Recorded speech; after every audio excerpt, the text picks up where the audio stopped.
Thank you very much. Good morning, everyone. Good morning, our sub-regional director, our national leader, and our vice national leader. Thank you very much for giving me the privilege to stand up here and give my DP talk. Yes.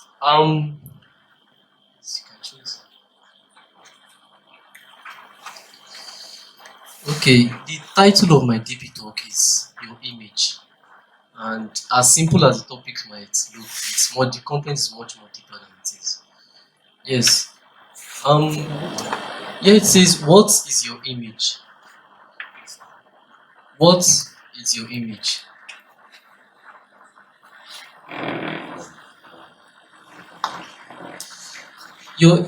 Just like it says, your image is a representation of you, your reflection, or a projection of yourself.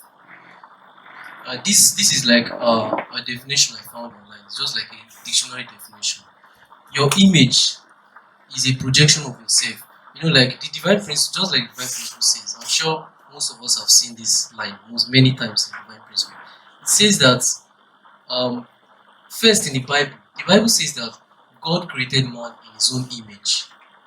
That is to tell you that if we look at the things of creation, we can observe the nature of God. We can understand the nature of God and the image of God just by looking at things of creation. Now, the divine principle brings the scale downward. It brings it smaller and gives us an example that gives us the example of an artist. It says, just like an artist, it says an artist portrays an artist's nature is portrayed in his works. An artist's nature is portrayed in his works. That means merely by looking at the work of an artist, it doesn't matter the kind of artist it might be, maybe a musician or a painter. Merely by looking at the work of an artist, you can know the nature of the artist. You see, most times people, you don't have to open your mouth and tell people the kind of person you are. It always shows in the things you do and the things you say, even if it's the littlest of things, even if it's the smallest things. For example, picking up a pencil. The manner in which you pick up this pencil is going to show the kind of person you are. No matter what you do, whatever you do, your image is always portrayed in it. And these things you do also affect the things around you. For example, I give you a very lazy and disorganized person now. Let's say I ask you to give this person a task to carry out, and this person, when you sit and watch the way this person carries out the task, you'll see that these two natures, these two negative attributes that I've just mentioned, just the way the person carries out this task. This person I give you, the example of this person is someone that is fond of concealing, like hiding his negative attributes, this laziness and disorganization. So if you give this person a task to perform and you watch the way the person performs the task, you'll see that you will notice that sign of laziness and disorganization in this person. And it might not also always be a lazy or disorganized person. It might also be, let me say, an angry person, someone who is temperamental. You see that the way the way the person will like quickly do the thing in a rough manner, you know that this person has a short fuse. Person is temperamental. Yes. So even if you don't have to sit down and look at the way this person carries out his task.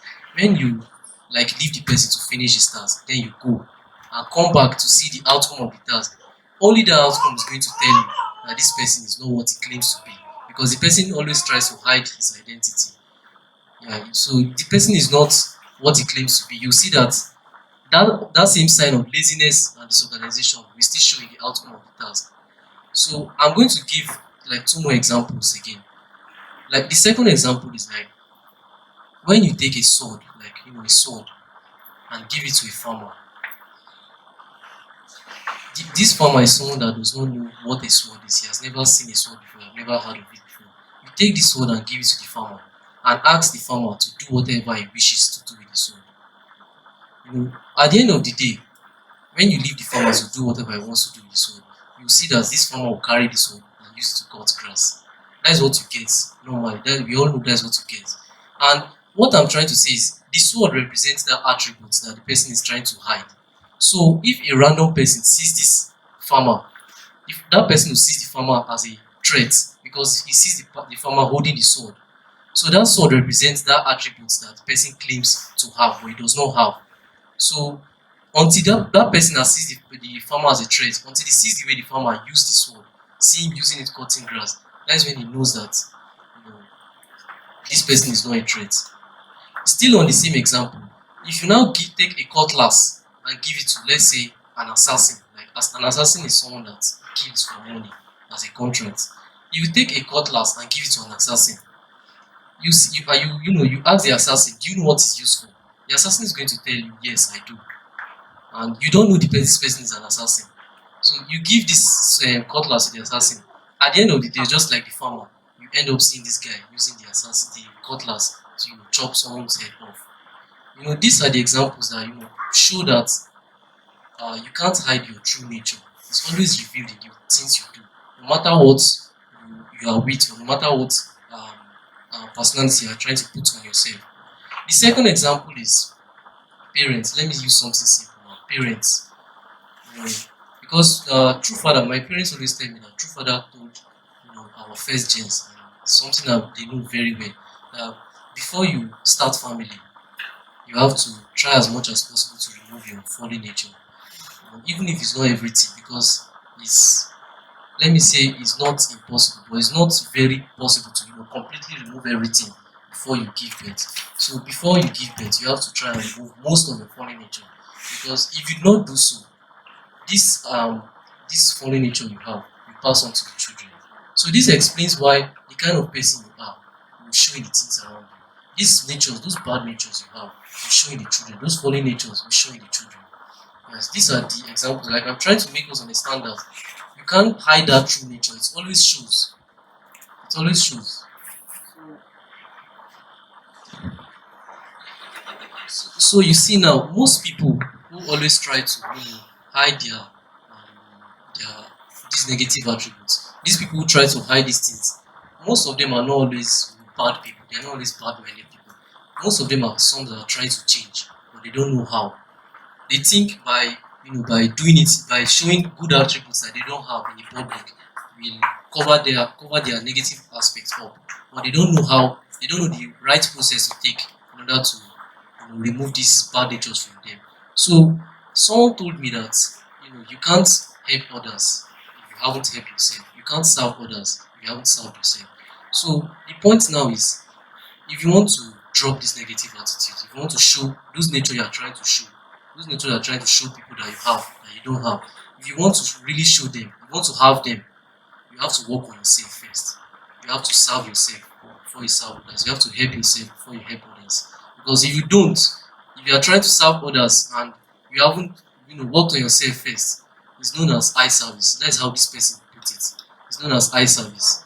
So it's also like True Mother tells us that peace starts with me. We all know that peace starts with me. That means if you're not a peaceful person, if you don't have peace inside yourself, you can never bring it out to the world. You can never spread it. So that is the whole point of what I'm saying is, no matter what you do, the kind of person you are is still going to show.